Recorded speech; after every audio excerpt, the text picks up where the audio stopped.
সবচেয়ে বড় সমস্যা, আমরা যখন একটা রাজনৈতিক দল করি আমরা সেই দলের প্রতি অন্ধ হয়ে যাই, বিবেক বোধটাকে বিক্রি করে দেই, বিসর্জন দিয়ে দেই, দালালি করা শুরু করি, ভুলগুলো দেখেও দেখি না। আজকে আপনারা প্রত্যেকটা জায়গায় দেখেন, আপনার এখানে যদি উপজেলা স্বাস্থ্য কমপ্লেক্স থাকে ওইখানে গিয়ে দেখেন কোন একটা দলের কোন নেতা খেতা ওই হাসপাতালে খাবারের টেন্ডার নিয়েছে, রোগীরা সবচেয়ে খারাপ অবস্থায় ওই হাসপাতালে যায়, কিন্তু যেই খাবার দেয় এই খাবার মুখ দিয়ে গিলে পেট পর্যন্ত যায় না। এই খাবার খেয়ে অসুস্থ মানুষ আরো অসুস্থ হয়ে যায়।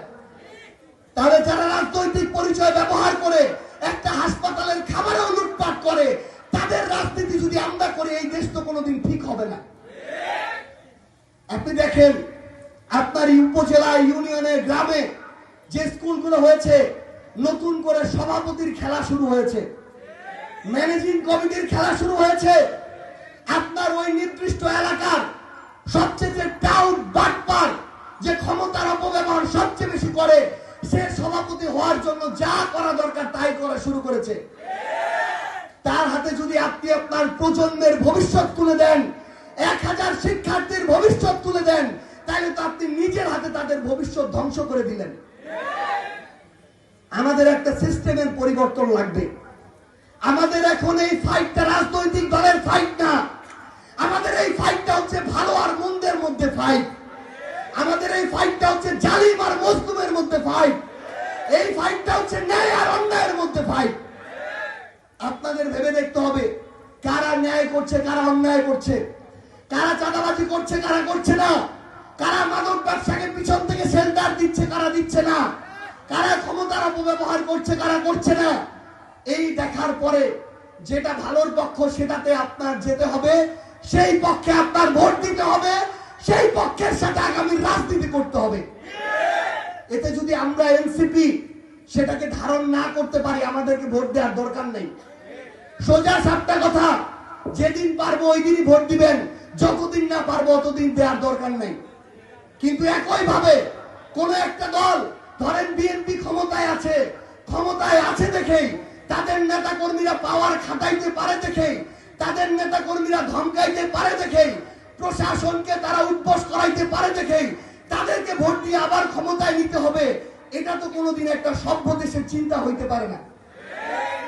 আমরা আপনাদেরকে আহ্বান করতে আসছি, সমস্যা যদি বলি, সমালোচনা যদি করি, এই 4.5 মাসে বিএনপির অন্তত 100 সমস্যার কথা এখানে দাঁড়িয়ে বলতে পারবো। কিন্তু সমস্যা তো আমাদের চিন্তায়, সমস্যা তো আমাদের মননে, সমস্যা তো আমাদের মগজে। আমরা তো ওই চিন্তা থেকে বাইর হইতে পারি না। আমার দাদা একটা মার্কায় ভোট দিছে, বাপ একটা মার্কায় ভোট দিছে, আমি যদি ভোট না দিই আমার তো নাকি মান সম্মান থাকবে না। তাহলে এই যদি চিন্তা হয়, তাহলে আমার দাদারা যেই কষ্টের মধ্য দিয়ে গেছে, বাপরা যেই জুলুমের মধ্য দিয়ে গেছে, আমারও তো সেই জুলুমের মধ্য দিয়ে যাইতে হবে। তাহলে আমরা আপনাদেরকে আহ্বান করি, আপনারা সবাই মিলে সিদ্ধান্ত নেন, এখান থেকে শুরু করে আপনার ঘরের খাবারের টেবিল থেকে শুরু করে বাজারের নাস্তার দোকান, পানের দোকান থেকে শুরু করে চাষাবাদের ওই ক্ষেত, প্রত্যেকটা জায়গায় আলোচনা শুরু হোক। আগামীতে আমাদের ভোটটা হবে ভালো মানুষটার পক্ষে, যেই মানুষটা শুধু একটা মানুষ না, আগা থেকে গোড়া পর্যন্ত যারা সবাই ভালো। খালি একটা মানুষ দেখে ভোট দিয়ে দিলেন, আর কর্মীদের অত্যাচারে এলাকায় টিকে থাকা যায় না, ওই নেতাকে ভোট দিয়ে কোনো লাভ নাই। আপনার নেতা থেকে কর্মী পুরো একটা সিস্টেম একসাথে বাছাই করতে হবে।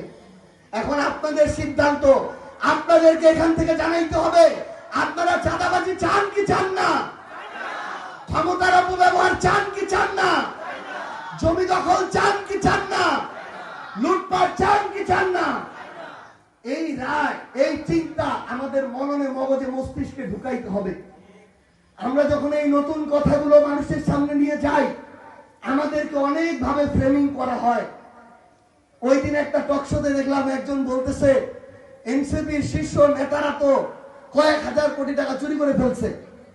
আমি বললাম যে ভাই, আপনি যেটা বলছেন ওইটা একটু আমাকে লিখে দেখান, যে কয়েক হাজার কোটি টাকা কিভাবে কাগজে কলমে লিখতে হয়। আপনি আগে লিখে দেখান, পরে বাকি চিন্তা যে এই কয়েক হাজার কোটি টাকার জন্য কয়টা গোডাউন লাগবে, কয়টা দেশে পাঠাইতে হবে।